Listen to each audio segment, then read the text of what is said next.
This video is looking at function properties of the reciprocal parent function y equals 1 over x. First, I'll draw a rough sketch. You might want to watch the video on graphing this parent function, which shows a much more detailed and accurate graph.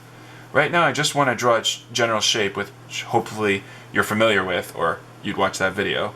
It looks like this. It closes in on the y-axis, never quite touches, and then make sure it doesn't look like it's coming back up, and closes in on the x-axis but never quite touches. Same thing on this side. Closes in on the x-axis but never quite touches, and then comes down. Both the x-axis and the y-axis are asymptotes for the reciprocal parent function y equals 1 over x. So there's a quick sketch. That'll give us most of what we need. What's its domain? The domain is the set of x is such that x can be any possible number. It's going to go right forever. It's going to go left forever, except one number can't be this asymptote, which is right here on the y-axis. X cannot be 0. Otherwise, x is an element of R. What's its range? Same sort of thing. It goes up forever, it goes down forever, so the range is the set of y is such that y can go up forever, go down forever, just can't be 0. As this height never quite reaches this x-axis, this asymptote, so you can't be 0. Otherwise, y can be any element of real numbers. Where is the interval of increase? That would be where this function's getting bigger. But check it. As you go to the right here, this function's actually getting smaller, smaller, smaller, smaller, smaller. Then there's an asymptote. It's still getting smaller, smaller, smaller, smaller. So where is this function getting bigger? Nowhere. It's getting smaller the whole time. So increase intervals are none, or NA. So where is this function decreasing? We can't say everywhere because we've got this asymptote.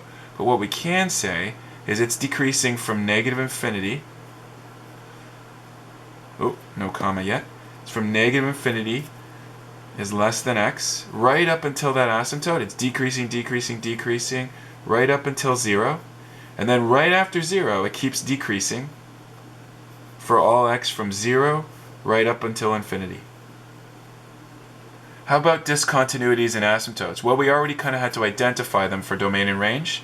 One of the asymptotes is a vertical asymptote, x equals 0. Notice we write it as an equation. When we're saying domain or range, we put a slash equals what it can't be.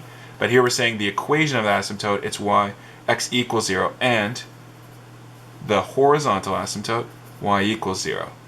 Notice that only the vertical asymptote's the discontinuity, but we're saying both asymptotes. How about zeros? Where does this function hit the x-axis? Answer, it doesn't. It's an asymptote, the x-axis. So where are the zeros? There are none, or NA. How about the y-intercept? Again, that's an asymptote. The y-axis is an asymptote. So how can you touch an asymptote? You can't. Can't touch the y-axis, no y-intercept. Again, none or NA. How about symmetry? I suggest you watch the video on odd and even functions. If you don't know, the two types of symmetry we're going to talk about are odd symmetry or even symmetry. Even symmetry is when you reflect in the y-axis, you get the same thing. But if you reflected this in the y-axis, you would get a curve here and a curve here, which obviously wouldn't be the same thing. However, so it's not even. However, if you were to rotate this graph, take it and rotate it 180 degrees about the origin, do you see you get the exact same thing? This piece would rotate 180 degrees, this piece, yeah, it's a perfect rotation of 180 degrees about the origin, which is the definition of odd symmetry. In other words, the parent reciprocal function y equals 1 over x is odd, or has odd symmetry. What's this function's end behavior? Well, if you go left forever, you close in but never touch that asymptote. So we write, as x approaches negative infinity, the y value approaches 0. Approaches but never touches. And as x approaches positive infinity, see what happens. You go down, and you come close but you never touch that asymptote. So again, as x approaches positive infinity, again the y approaches 0. How about local maxes, local mins? Well, no, there aren't any. That would be like a turning point, a peak. Don't see any peaks here. Has none. How about local minimums? Is there any place where it bottoms out? You might be like, well, it's bottoming out here, but it doesn't have a valley that comes around. It has to come around and have a turning point to have a local minimum. So there's also no local minimums. Is there an absolute max or an absolute minimum? No, because it goes down forever, goes up forever.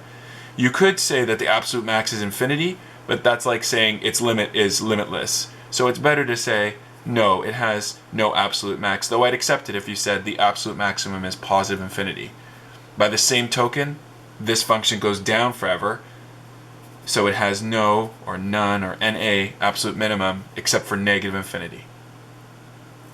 Where is this function concave up? It's concave up anytime the slope is getting bigger. That's tricky to see here, but if you took a ruler, do you see on this piece here, if you took the slope here, then here, then here, then here, then here, the slopes are negative, but they're getting bigger in the sense that they're getting from negative maybe 3 to negative 2 to negative 1 to negative 0.5. That is, the slope numbers are getting negative numbers, getting closer to 0. That means they're getting bigger. So where is this function concave up? The slopes are increasing here from 0 is less than x is less than infinity. Where is it concave down? That would be where the slopes are getting more negative. And that, again, you can take a ruler and then think about it touching just at this point, and then just a little further, just a little further, just a little further. You can see the slopes are getting more negative. That is, the slopes are going down. So it's concave down from negative infinity is less than x, which is less than 0, because it never touches that asymptote. Finally, where is that point of inflection?